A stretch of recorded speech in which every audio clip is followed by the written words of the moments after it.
আসসালামু আলাইকুম। Real village cooking চ্যানেলে সবাইকে ওয়েলকাম জানাচ্ছি।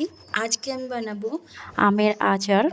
আর সারা বছর সংরক্ষণ করে কীভাবে রাখবেন সেটাই আপনাদের সঙ্গে শেয়ার করব। চলুন তাহলে আজকের এই আমের আচার, মিষ্টি আচার বানিয়ে দেখাবো।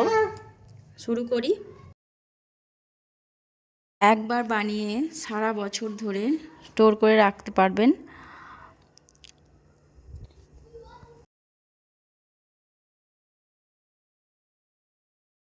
এখানে আমি 1 কেজি মাপের আম নিয়ে নিয়েছি, এরকম সাইজের। 1 কিলো আম ভালো করে ধুয়ে পরিষ্কার করে নিয়েছি। এবার আমি ছালগুলো ছিলে নেব। এইভাবে করে আমি ছালগুলো বাদ দিয়ে দিচ্ছি। এই দেখুন, এইরকম করে ছালগুলো বাদ দিয়ে দিতে হবে। এবার মাঝ বরাবর আমি 4টে পিস করে নেব, আর বীজটা ফেলে দিতে হবে। এইরকম করে আমি কেটে নেব। এইভাবে করে আমি 4 পিস করে নিচ্ছি। আপনারা যে কোনো সাইজে ইচ্ছে মতো বানিয়ে নিতে পারেন। আমি সব কটা আম এখানে কেটে নিয়েছি, আর ভালো করে ধুয়ে পরিষ্কার করে নিতে হবে, যাতে আমের মধ্যে যে কষটা থাকে সেটা চলে যাবে আর পরিষ্কার হয়ে যাবে। আমি সব কটা আম নিয়ে নিয়েছি। মধ্যে জলটা ভালোভাবে ঝরিয়ে নিতে হবে। এই দেখুন, এবার আমি এখানে একটা কড়াই নিয়ে নিচ্ছি। গ্যাসের ফ্লেমটা মিডিয়ামে রেখে আমি আচারটা বানাবো। এখানে নিয়ে নিলাম 1 টেবিল চামচের মতো সর্ষের তেল, দিয়ে দিচ্ছি 2টো শুকনো লঙ্কা, 5 ফোড়ন। এবার আমি আমগুলো দিয়ে দেবো, আর দিয়ে দিলাম 2টো তেজপাতা। একটু নাড়াচাড়া করে নিচ্ছি। সামান্য 5 ফোড়নের কালারটা যখন চেঞ্জ হয়ে আসবে, এবার এই পর্যায়ে আমি দিয়ে দিচ্ছি এলাচ।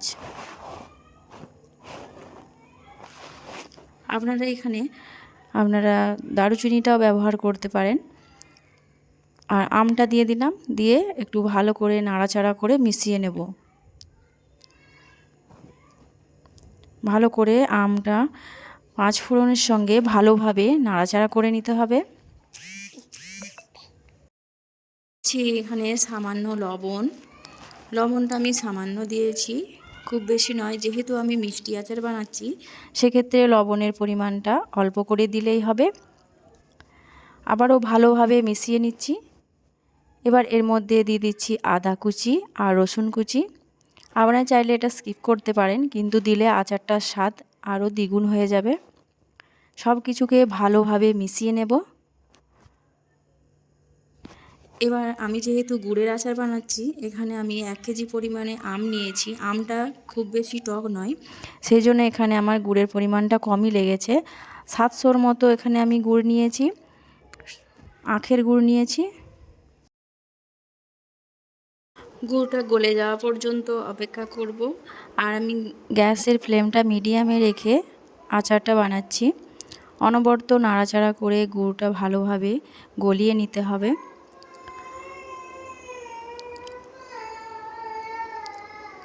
একটু আমি নাড়াচাড়া করে দিচ্ছি।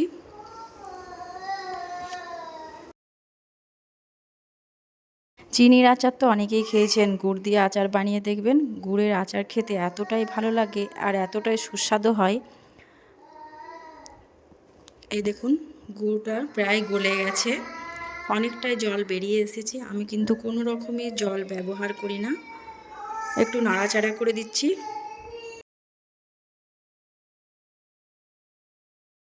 এই দেখুন, কালারটা অনেকটাই চেঞ্জ হয়ে এসেছে।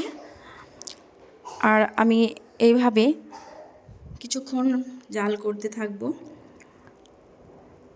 যতক্ষণ না জলটা অনেকটাই মরবে। এইভাবে অনবরত মিডিয়াম ফ্লেমে রেখে জাল করতে হবে। বেশি নাড়াচাড়া করা যাবে না, আলতোভাবে নাড়াচাড়া করতে হবে, নাহলে ঘাঁটা হয়ে যাবে।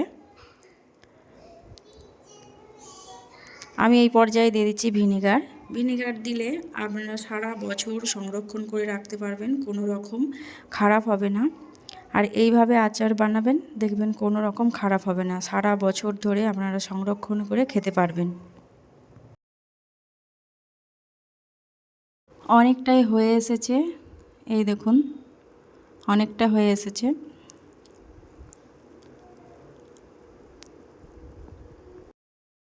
এই দেখুন আর কিছুক্ষণ হবে, আর 2 থেকে 3 মিনিট আমি জাল করে নেব।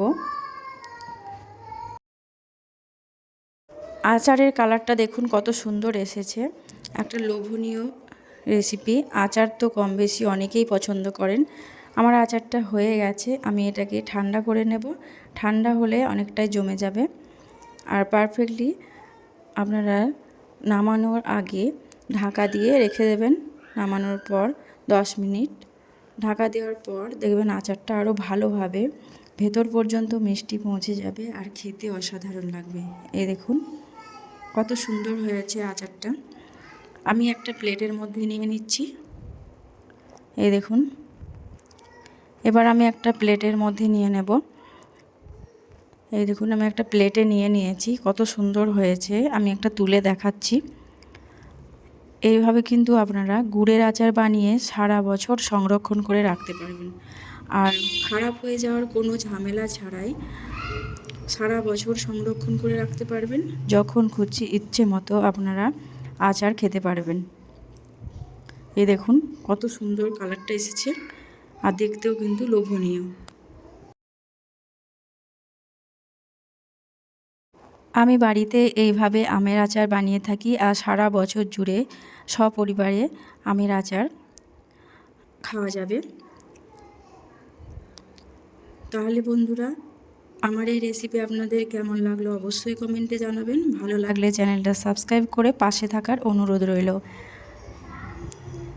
আর আজকের এই রেসিপি আমি এখানেই শেষ করছি।